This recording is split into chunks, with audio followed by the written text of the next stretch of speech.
So, my fan interactions are slightly different than my castmates. They have lots of inspirational stories and lots of tears, lots of meaning, right? I get a lot of, why I oughta, ooh, I love to hate you. But that actually, in a weird way, is kind of meaningful to me, because I think it speaks to the breadth of emotion and experience that this show can relate to.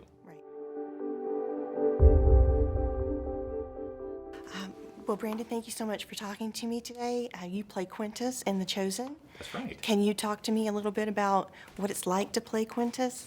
Yeah, thanks for stopping by, Nancy. I'd be happy to. So, The Chosen is this big, long, 7-season series about the life of Jesus from the perspective of the people who knew him. And the thing about knowing Jesus is that not everyone loved him, right? There are some people who did not love him.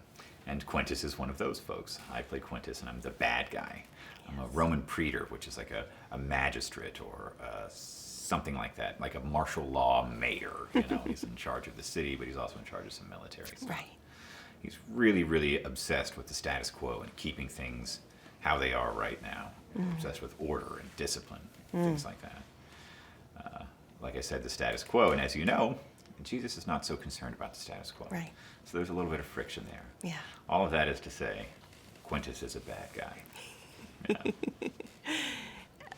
I don't know if you identify with anything about your character. Do you identify with anything about your character? Of course. Yeah. You have to pick things to relate to with all of your characters, and especially bad guys. Yes. So that way you don't turn into kind of a stock or a trope or these sort of big broad strokes. I'm going to wake up and be bad today. Right. That's not really how people operate.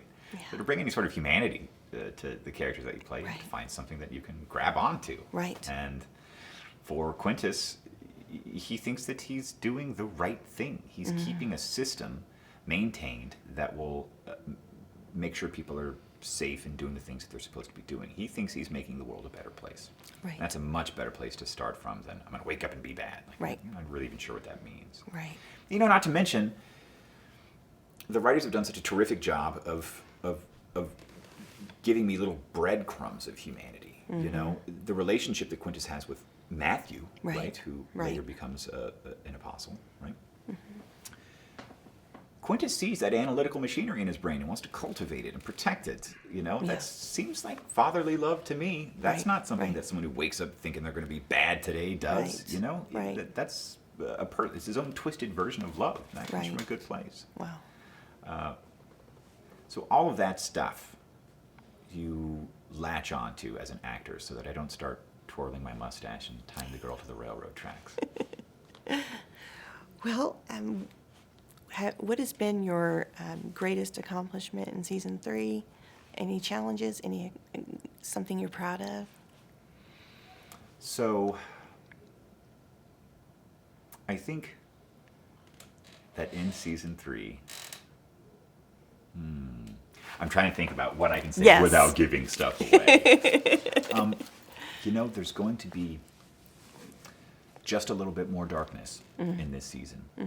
And obviously that means the hope burns brighter, right? And I think that the viewers will respond to that.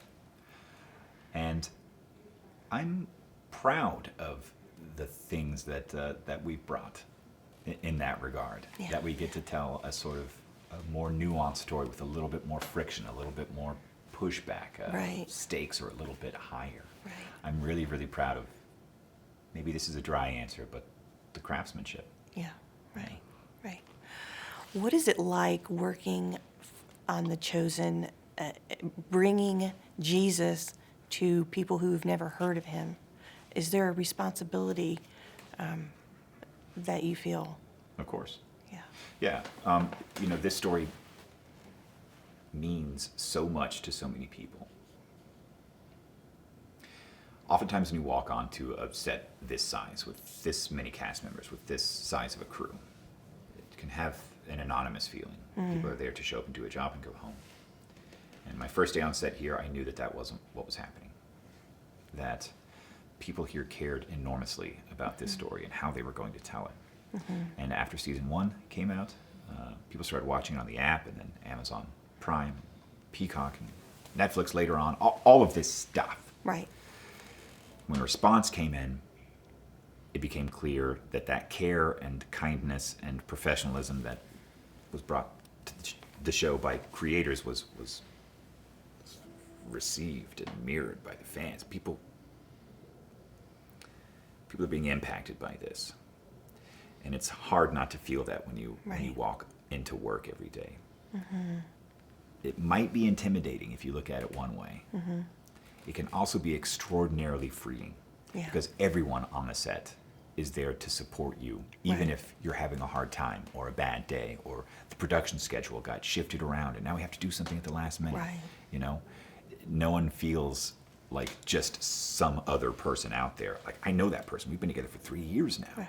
You know, everyone helps everyone else, and that is rare and beautiful. And I think that I'll definitely hold every other job I have for the rest of my career up against this one. Yes, I bet.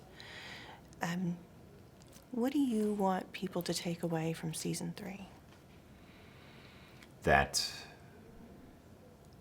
no matter how dark it gets, and season 3 is going to get dark, I think, that there's a brighter hope to see you through it. Yeah. You mentioned that it impacts people. Have you heard fan stories, something that's meaningful to you that you can hold on to? So, my fan interactions are slightly different than my castmates. They have lots of inspirational stories and lots of tears, lots of meaning, right? Drama, feeling.